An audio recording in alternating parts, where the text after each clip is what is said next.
안녕하십니까. 6월 7일 금요일 말씀 묵상 시작하겠습니다. 민수기 11장으로 넘어옵니다. 민수기 11장 1절에서부터 9절까지 말씀을 가지고 함께 묵상해 보겠습니다. 사실은 민수기의 이제 본론이 시작됩니다. 앞에서 하나님께서 이스라엘을 위해서 모든 것을 다 준비해 주셨지만 그러나 이스라엘은 하나님을 온전히 따르지 못하고 반역했다. 그 이야기, 이제 이스라엘이 반역하는 이야기를 시작합니다. 자, 사람이 기억이 있잖아요.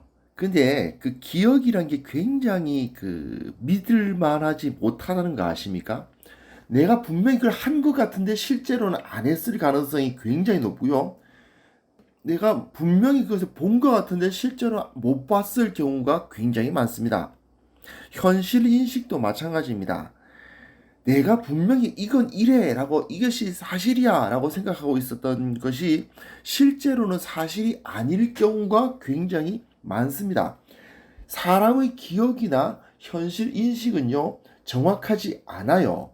그리고 왜곡되기 쉽습니다. 그래서 진짜 지혜로운 사람들은요, 절대로 자기 판단, 자기 인식, 자기 기억을 절대화하지 않습니다.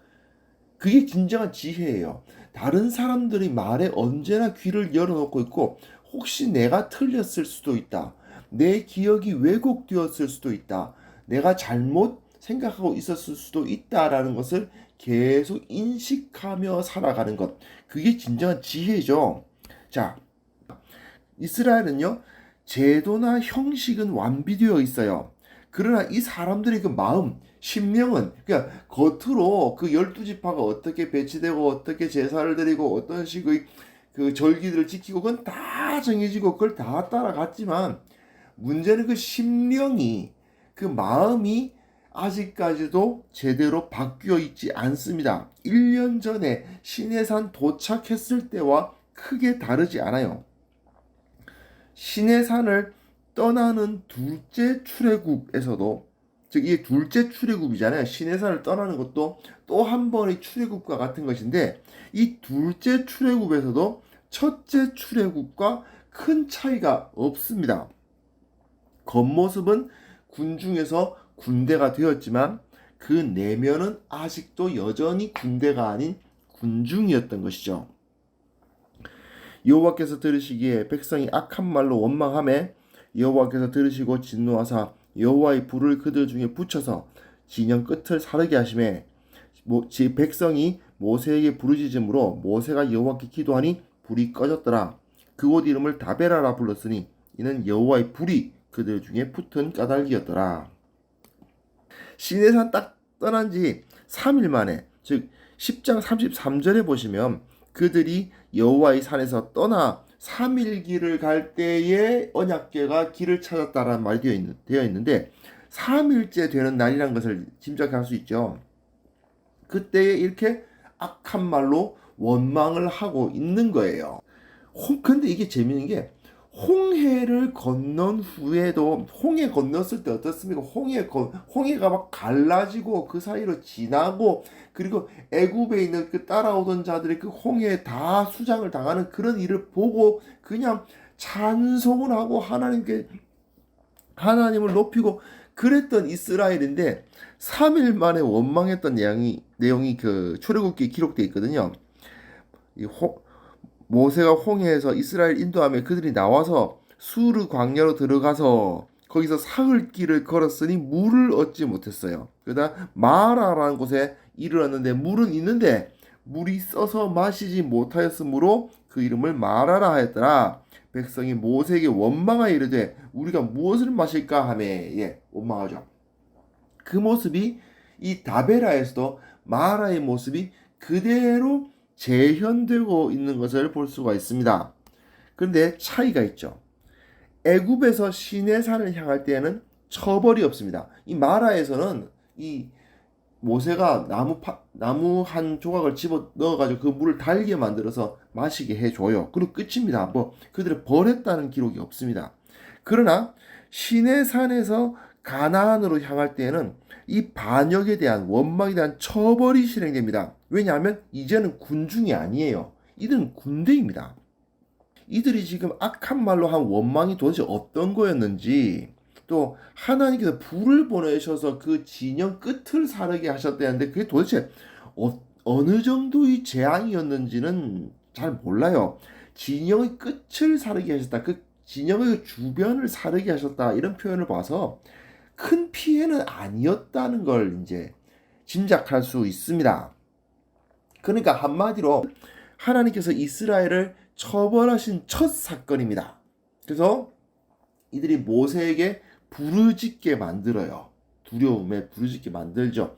이것이 즉 하나님께서 이스라엘을 이제 군대로 인정하셨다는 증거이기도 합니다. 그들 중에 섞여 사는 다른 인종들이 탐욕을 품음에 이스라엘 자손도 다시 울며 이르되 누가 우리에게 고기를 주어 먹게 하랴. 우리가 애굽에 있을 때에는 값없이 생선과 오이와 참외와 부추와 파와 마늘들을 먹은 것이 생각나거늘 이제는 우리의 기력이 다하여 이 만나 외에는 보이는 것이 아무것도 없도다 하니. 자, 이 섞여 사는 다른 인종, 제가 녹색으로 표현했는데 이게 그 섞여 사는 다른 인종, 우리 그 한글 번역으로만 보면은 이게 이방인들 말하는 거구나라고 되는데 히브리어는 아삽수프라는 이 단어가 의미가 불분명합니다. 왜냐하면 성경에서 딱 한 번 여기 딱 한 번 쓰인 그 단어예요. 그러다 보니까 이게 정확하게 무엇인지는 불분명합니다. 이들 가운데 그냥 불량한 사람들이었는지 아니면 그냥 원래부터 좀 불평이 많은 사람들이었는지 아니면 진짜 그 외국인이었는지 그건 아무도 몰라요. 다만 그들이 그런 어떤 소수의 누군가가 그 탐욕을 품은 사람들이 생겼는데 그것에 의해서 영향을 받아가지고 사람들이 왜곡된 현실 인식을 하기 시작하는 거예요. 뭐라고 왜곡된 인식을 합니까? 그죠? 4절에 뒤에 보면 누가 우리에게 고기를 주어 먹게 하랴. 고기를 못 먹는 게 아닙니다. 그런데 이 사람들 고기 먹을 수 있어요. 왜냐하면 가축이 있잖아요. 그리고 그 들에서 만나는 사슴이나 이런 정결한 들짐승 같은 경우는 잡아 먹어도 됩니다. 물론 이 광야 시대에는 가축을 임의로 도살해서 먹으면 안 되는 규정이 되어 있죠. 왜냐하면 그걸 함부로 그것을 죽여서 다른 신에게 제사하는 것으로 오해받을 수 있기 때문에 그걸 하지 못하도록 레위기에 규정이 되어 있습니다. 그러나 화목제 드리면 돼요. 자기 가축 한 마리 끌고 와서 화목제로 바치면, 물론 화목제로 바치면 이제 그 가슴과 뒷다리 하나씩 이게 제사장들에게 나누어 주겠지만, 그러나 그 나머지 고기는 자기가 다 먹을 수 있습니다. 물론 나 혼자 다 먹겠다, 이건 안 되는 건 맞아요. 다른 사람들에게 화목제라는 것은 나누어 줘야 되는 거니까 나 혼자 고기 먹겠다, 그건 안 되지만, 그러나 고기를 못 먹는 건 아닙니다. 물론 이제 생선, 오이, 참외, 부추, 파, 마늘 뭐 이런 거를 재배해서 먹긴 어렵겠죠. 생선의 경우는요, 그들이 그 남하하는 통로를 보면 홍해를 끼고 내려오고 있거든요. 그렇기 때문에 뭘 풍족하진 않았겠죠. 그러나 전혀 구하지 못할 것도 아니었을 것이라고 생각이 됩니다. 물론 풍족하진 않았겠지만. 하지만요, 정말 이들이 그 말 중에서 왜곡된 부분이 있습니다. 그게 뭐냐면 값없이 먹었다. 값없이. 우리가 애굽에 있을 때에는 값없이 생선과 오이와 참외와 부추와 파와 마늘들을 먹었다 이렇게 돼 있거든요. 값없이 먹기는요, 고된 노동을 해서 그걸 얻어서 먹었던 거 아닙니까?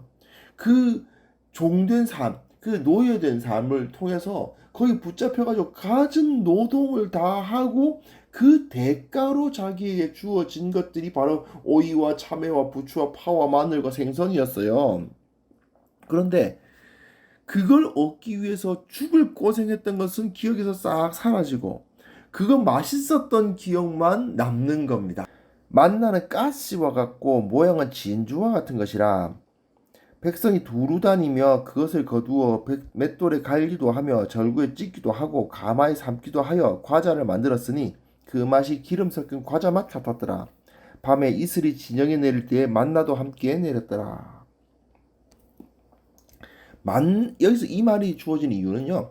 만나라는 것이 값없이 얻는 좋은 음식이었다는 뜻입니다. 만나가 정말 먹을 게 너무 없으니까 진짜 막 안 먹으면 죽으니까 그냥 억지로 입에 쑤셔 넣는 그런 음식이 아니었다 그 말이에요. 이건 충분히 좋은 음식이었다는 뜻입니다. 이 까시라고 되어 있는데요. 까시 그 모양이 가시와 같다고 되어 있죠. 만나 그 갓이라는 것은 히브리어 갓입니다. 그냥 음력해 놓은 거예요. 갓입니다. 근데 이게 뭐냐면 고수입니다. 고수 아시죠? 왜 쌀국수에 뭐 우리나라 사람들은 많이들 안 좋아하시는 분들이 대부분입니다만 그래도 그 쌀국수에 그 집어넣는 그 이파리 그 씨 제가 그 어떻게 생겼는지를 인터넷에 찾아보니까 나오더군요. 꽤 씨앗이 이렇게 큽니다. 꽤 이거 둥글둥글하게 크고 그 모양은 근데 이 모양은이라고 번역해 놨는데 이게 조금 약간 아쉬운 번역이에요. 사실 빛깔을 말하는 겁니다. 빛깔. 그 빛깔이 약간 연한 흰데 약간 연한 노란색을 띄었다 이렇게 보면 될 것 같아요. 출애굽기에는 이 만나가 흰색이었다고 되어 있죠. 여하튼 완전히 백색은 아니고 흰색인데 약간 노란색을 띄었다라는 것을 말해줍니다. 중요한 건 뭐냐면 이게 다양한 방식으로 요리가 가능해요.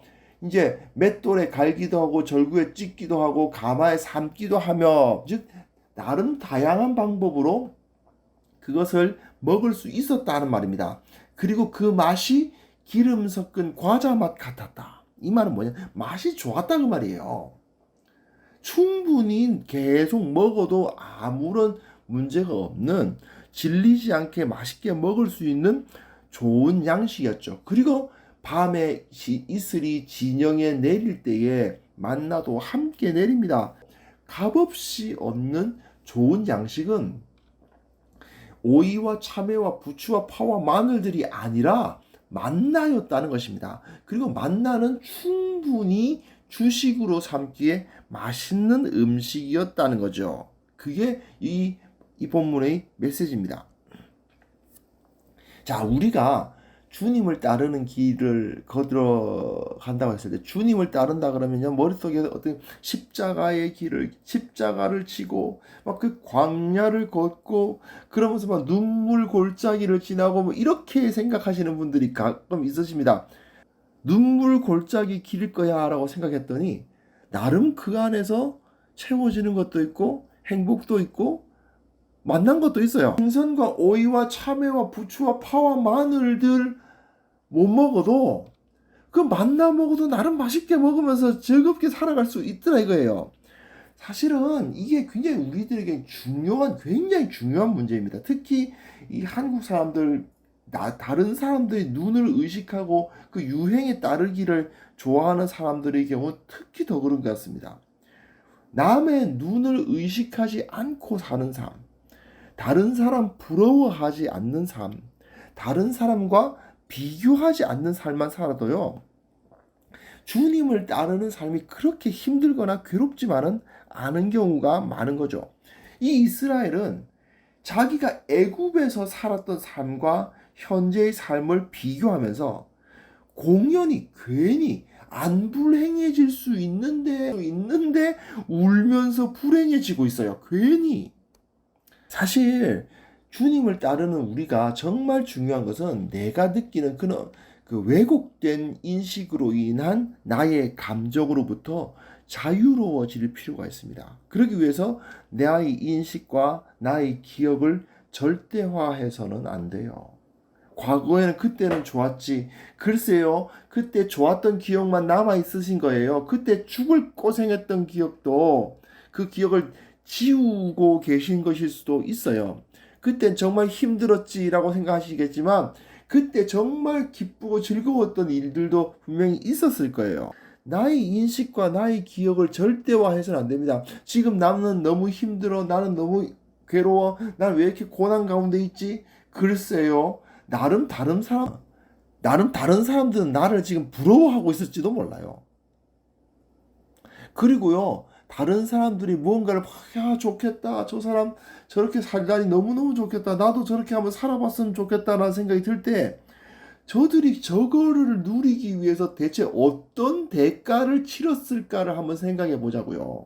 하나님을 따르는 우리들이 가져야 할 진정한 지혜는 바로 하나님께서는 이미 나에게 충분히 부족한 것 없이 채워주고 계신다는 것을 인식하는 거예요. 주님께서 나와 함께 하시면 충분히 감당할 만하고 그 안에서 기쁨을 찾을 수 있고 거기서 찬송하며 즐거워하며 살아갈 수 있다는 것을 우리가 인식할 수 있었으면 좋겠습니다. 생각보다 우리는 잘 살고 있을지도 몰라요. 기쁨으로 하나님께서 베풀어 주신 그 만나가 얼마나 맛이 있는지, 하나님께서 나에게 채워주신 이것이 얼마나 충분한지를 누리면서 기뻐하며 즐거워하며 살아갈 때 그 길이 즐거운 마음으로 십자가 지고 가는 그 삶을 우리는 실천할 수 있다는 것을 깨닫는 귀한 성도님들 되셨으면 좋겠습니다. 하나님 아버지, 참으로 우리가 찬송하는 것처럼 즐거운 마음으로 십자가 지고 가는 자들 되게 하여 주옵소서. 우리가 광야의 길을 걸어가고 있는 것 같을 때라도 주님께서 함께 하시면 그 광야의 길이 기쁨의 길이요 찬송의 길이요 참으로 꽃길이 된다는 사실을 느끼며 찬송하며 즐거워하며 살아가는 우리 모두가 되게 하여 주옵소서. 예수님의 이름으로 기도합니다. 아멘.